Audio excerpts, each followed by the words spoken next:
Good afternoon, I'm Lauren Freemantle with 2NURFM Hunter News. Ausgrid workers in the Hunter region and across New South Wales have put planned industrial action on hold after an agreement to deliver wage rises was kicked off. Employees haven't received a pay rise in 4 years, with discussions now underway to increase the wage by 2.75% over the next 3 years, along with a $1,600 bonus for each employee. Electrical Trades Union Secretary Dave McKinley says hopefully it doesn't result in strike action. Look, if there's a need to take any industrial action over the next month or so, we'll try and keep it to a bare minimum so we don't affect the consumers at all. Most of the time in the distribution area, particularly in Ausgrid, we keep our industrial action to affect the company rather than the consumers. So we prefer that nobody gets any effect at all in the Hunter region. A construction contract has been granted to Giorgio Group in order to help ramp up the work being done to the M1 motorway. The Weekleys Drive and John Renshaw Drive intersections will be upgraded by replacing the roundabout with traffic lights to help make it easier for commuters. Parliamentary Secretary for the Hunter, Scott McDonald, says these upgrades will benefit the community greatly. Look, it is one of our busier intersections. Anybody using it knows it can get congested. There's about 7,000 trucks go through there a day. Look, we need to get them moving through there efficiently. The aim is obviously to reduce some of that congestion, get the movement of traffic more safely and more smoothly.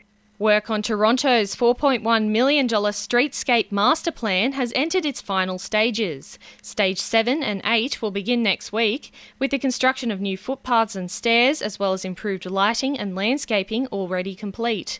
Project manager Prashan Lamashane says the community will still be able to access the shops during construction times. We have already advised the shops that the shops will provide access to all the shops during construction. There's not going to be any disturbance to the pedestrians or the shops during our construction.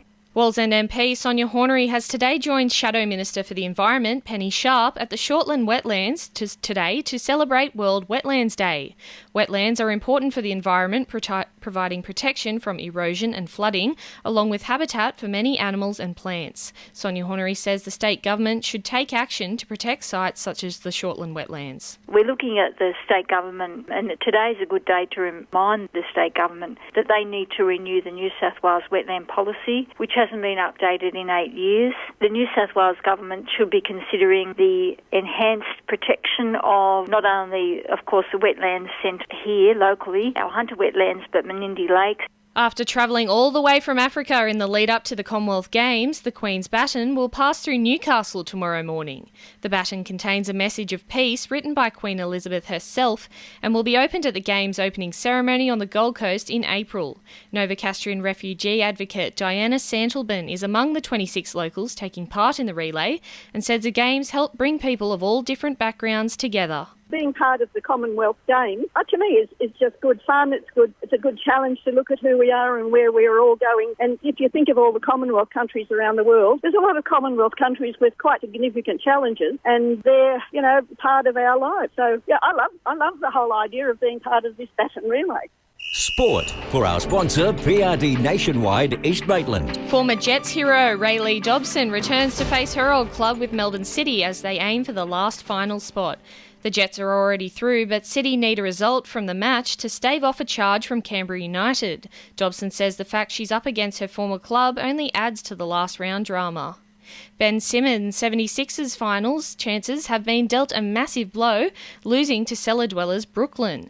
Simmons scored 24 points and produced a number of assists, but it wasn't enough as the Sixers went down by 8 points. It means Philly are now just one game ahead of 9th place Detroit. And the Newcastle arm of the NRL will begin a blitz on the Hunter, visiting more than 100 schools from today over the next fortnight.